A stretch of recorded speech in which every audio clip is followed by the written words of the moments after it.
Hey everyone, before I get started, I just want to remind you that if you like my content, hit that like button, subscribe to my channel, and then join the Militiaman and Crew Patreon community by clicking the link in the caption.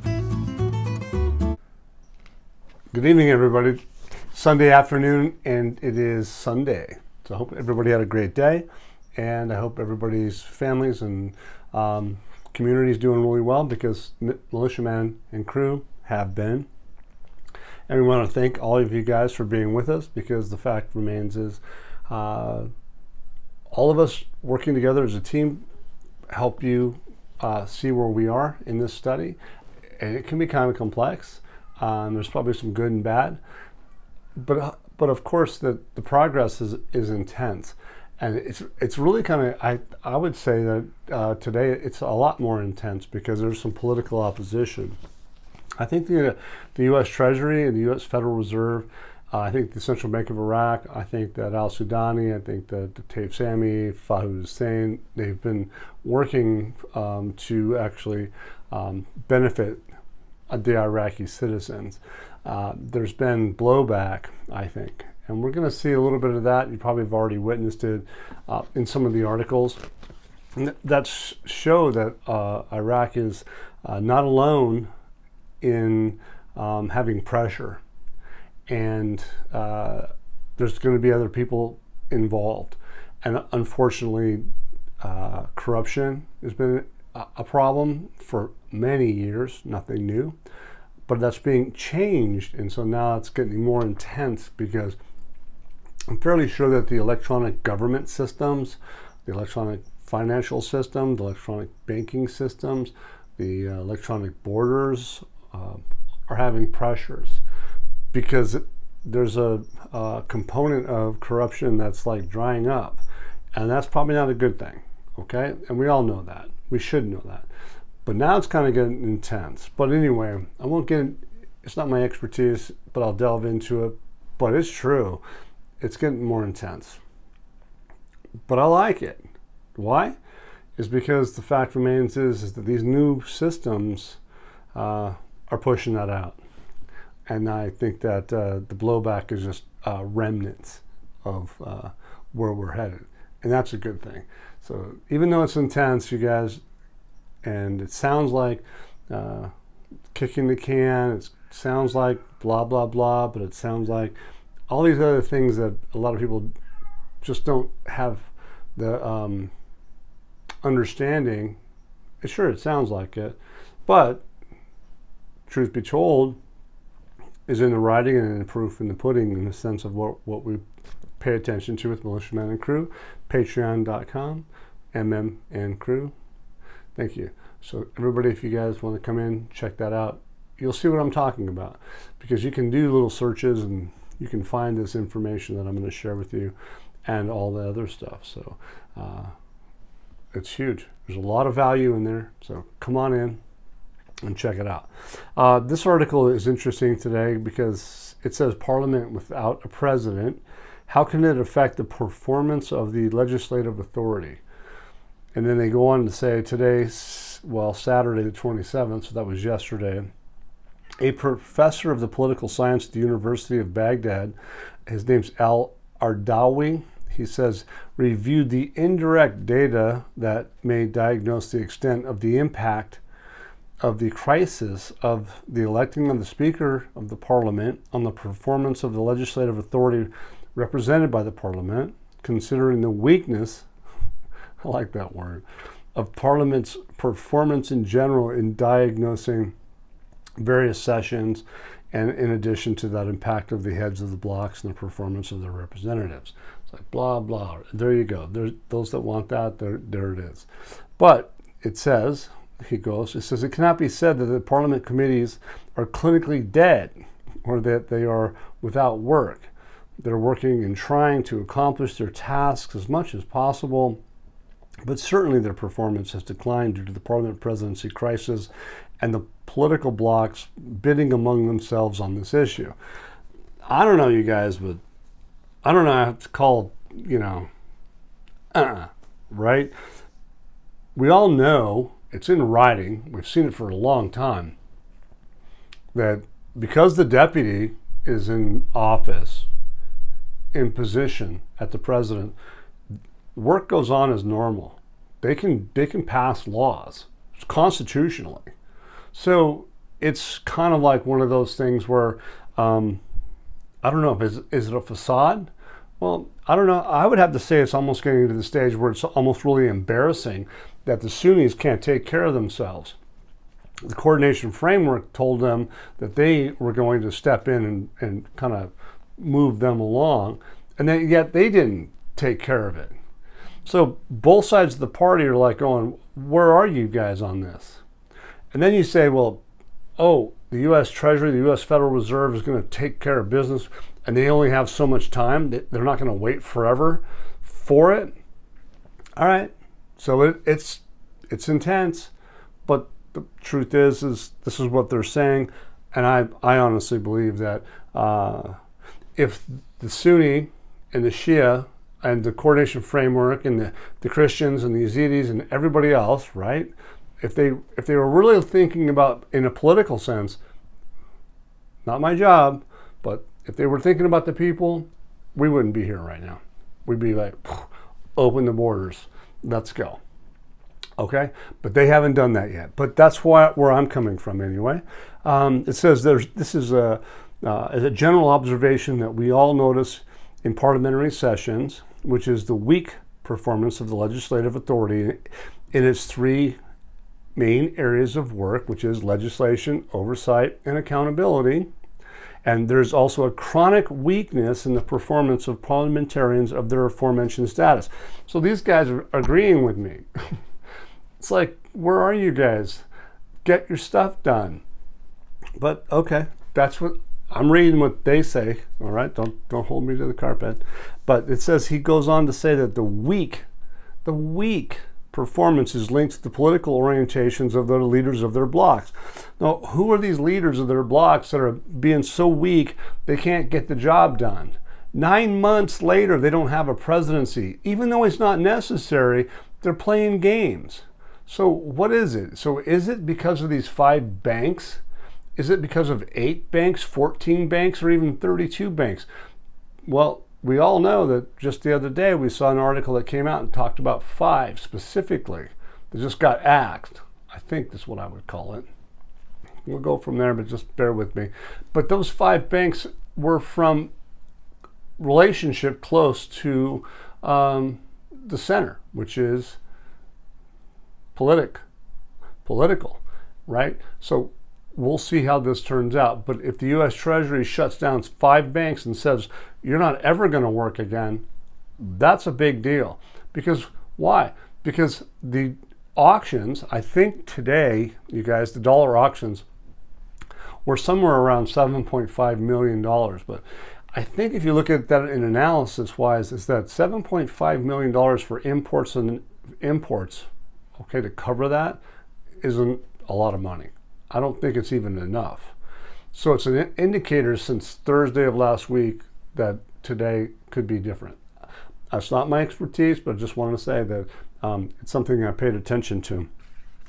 The weak performance is linked to the political orientations.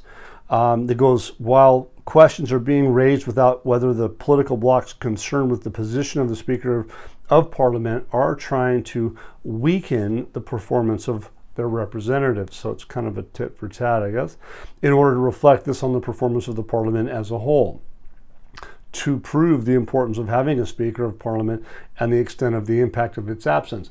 But again, if you come back to it, it's like, this is like fluff. They don't, the Deputy Speaker can help do anything that they need to do. But the optics is what they're getting at, I think. So anyway, we'll move to the next thing. Another article is really fast. Is paralyzed for 19 years. Okay, so this is one I would think that we should probably take a little bit of a peek at, because there's something that's been on the table for a long time. And it has been a bit of a battle between Baghdad and the region, Kurdistan, right? And that is the oil and gas law, because the whole country is going to be affected by it. And they they've been at it and they haven't addressed it. But I think now you're finding that they are at a point where the central bank is going to come into a play where they need to do something to make this happen. And that's just my view, but paralyzed for 19 years, key article, parliamentary optimism about passing the most important laws in Iraq. And this one says the Parliamentary Oil and Gas Committee expressed its optimism. So they're really kind of like, they're upbeat on Sunday, today, about the imminent, keyword, approval of the oil and gas law, which has been suspended for over 19 years, noting that its delay was due to being a political pressure card used throughout the past years in forming the successive governments, right? So we talked about that specific thing just a second ago. We're talking about the political pressures, the political side of things. They're hindering it. We all know that they don't need a political pressure, but that's what the representatives have been doing. They haven't passed it, so they're like, they're sandbagging. Why? Because they're scared. A lot of these guys are probably threatened with, things we don't want to mention. But that's just the way it's going to be. But here it says, the most serious government in this file is al-Sudani's government. So he's getting to the point where al-Sudani, he is the guy that's trying to get this over the edge. He's trying to help the citizens because everybody benefits from it, each and every certain person. But if you compartmentalize it and everybody's trying to get a better shake of the deal, it doesn't benefit anybody because you never get it done. It's silly. It's embarrassing. The global world is watching this, and if you don't get it done, you're going to have embarrassment on your hands. I don't care who you are. But that's just my view, just a small guy. Baghdad, Kurdistan Regional Government. It says, but until now, keywords, until now, the government has not sent the final version to the House of Representatives or the Oil Committee, which is what? The oil and gas law. But they basically stated straight up. They say, until now. So in other words, they did something. We'll see how long that takes to be relevant, but it says the relevant committees will resolve the issue and send it to Parliament, given the benefits of the law in regulating oil exports and stopping smuggling or selling oil outside SOMO. You guys look that up, believing that this issue will be resolved in the coming days. We all know what coming days means, is that it's unknown.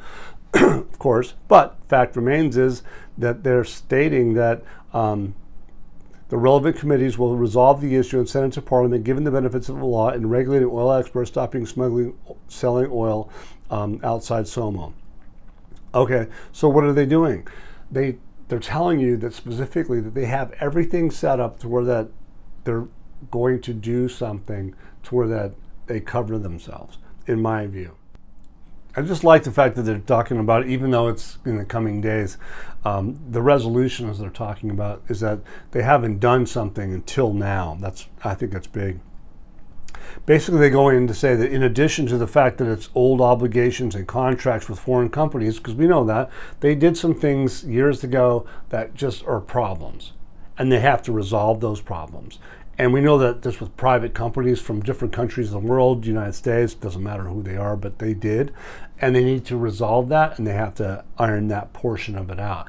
And that's probably 100% why, or it could be less than 100%, but why that the oil's not pumping through Cyan.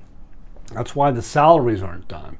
There's a reason for these, because there's probably a big likelihood that they're waiting for the country to interlink globally with an international acceptable currency, because they're going to need to resolve this oil deal with that value being in writing, right? They're going to need to know what they have coming to them. That's not only region, but Baghdad as well. So again, they haven't exposed that. They can't expose it, and probably till the last minute. But that's just my view.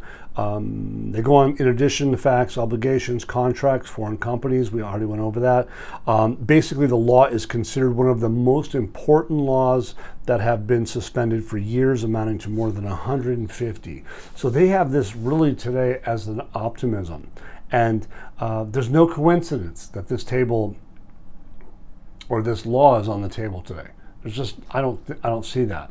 There has been a fresh year of work done. They literally say this in the article that they've worked on this for over a year, the proper people. Okay, so yeah, they did it for 19 years, but then now it's been fresh for the last year, and now that they have it, it says it's about to be set. It says, we know that they're saying here in this article, until now they just got it, but in the coming days it could be resolved. That's what they say. So anyway, I think it's pretty powerful because we haven't seen that before. We have not. And so it's a good thing. And so here again, go back to the some stuff in the past, just a couple days ago. I think it was about 2 days ago. It says that everybody in these committees and all the people in the 4 countries, Iraq, Turkey, UAE, Qatar, they got together. What they're trying to do is do business with the Iraqi railway. But what they're trying to do is those 4 countries and a lot more, they say we have the absolute support of the Iraqi state to complete this project. And in fact, we want to accelerate the pace of the work, and the Prime Minister Shia al-Sudani was keen in following up on the same topic. So everybody's pushing for this to keep moving forward. I think it's fascinating. The Iraqi Stock Exchange, we talked about this the other day. They're supporting monetary policy in Iraq. Well, of course they are. And they go on to say, in brief, we went over this, it says the stock markets have become part of the general economic strategy of the governments and central banks. Of course they have, especially after the introduction of the idea of cryptocurrencies and digital banks, as they directly affect consumption, investment, and economic confidence. So isn't that interesting? Here Iraq is talking about economic confidence, consumption, investment, all of these things. At 1310, I don't think so. I don't think that that's what they're talking about. I really don't think that Iraq's going to be the savior of the international financial system. I don't think that they're going to be the savior of bring any confidence to the world at 1310, because guess what? They've been at 1310, 1180, 1166, 1182, many different numbers, 1460, all those times, right? But have they done anything about it? Are they internationally on the Forex trading? No, they're not. Not in a capacity where you can cross-border payments with it, but you can with the dollar. So anyway, they have, I guess in a sense that what this guy was talking about is attracting local and international investments, because that's what they're really talking about now, is that their whole goal is to help diversify the Iraqi economy, create new opportunities and economic integration with Iraq, making the Iraqi Stock Exchange one of those valuable tools. And I don't disagree with why they should be doing that, because to be fair, look, Iraq's banks back in 20, 30 years ago, they weren't trading where they are today. There's so much to gain. I'm fairly certain that the reason why you're seeing all these different countries coming in, they understand that the Development Road project has got started and it's ready for showtime. The U.S. Federal Reserve adopts a new strategy towards the dollar, which is threatened with rising unprecedented levels. I went over this the other day, but I want to reiterate it again, is that, look, this gentleman's basically saying that the last access explains the federal bank has detected political influences from Iraq and the government. There's been some blowback, right? We have those guys that just don't want Iraq to move forward because their cash cow goes away. And that's what we're seeing. And that's why it's intense. The central bank will only be able to delay and postpone federal procedures for the longest possible period of time. Think about that for a minute. The central bank can only able to delay it for only a sort of time, small. And then what else did they say? We will not be able to wait forever, which is the U.S. Federal Reserve says. You guys, you don't have much time. They say we will not be able to wait forever. That's them quoting it. And it's expected that there will be federal measures that may occur at any moment. Okay, so ultimately, you guys, again, I reiterate this because this is what they said this weekend. It's absolutely phenomenal. And again, it's positive. They show us that what they're talking about, and there's no denial. Al-Sudani hasn't come out and said, oh, we're not going to do it. Al-Alaq, okay, central bank governor, he hasn't denied it. He hasn't said, we're not doing this. So pay attention, be excited, be grounded, of course. But fact remains is that these guys are telling us a lot of information. And this weekend has been a powerful one. This whole week, the last few weeks have been really powerful because the data that is out there, it's not a blah, blah, blah situation. It's not. It is truly one of those things that we are watching history being made. So I'm glad you're with Militiaman and Crew because we do our best to try to take care of everybody, give us news the best we can, and show that what we do bring is it's not just hyperbole and he said, she says. It's real data, real time, okay? So thank you for being with us. We appreciate it. And if you like our content, hey, smash that like button, however you want to call it, whatever you want to do. And again, thank you. All of you guys' donations, it doesn't matter what size, appreciated. It really makes sure that everybody's taken care of and we get this content to you. We have Zelle, Venmo, and PayPal. Easy access. So thank you guys. We'll see you next week. Once again, guys, don't forget to hit that like button if you like this content. Subscribe to the channel or join us at the Militiaman and Crew Patreon community for even more exclusive content. You can also donate to this channel by hitting the links in the banner to help keep this page up and running. Your generous support is greatly appreciated as always. Much, much appreciated. Thank you so much and have a great day.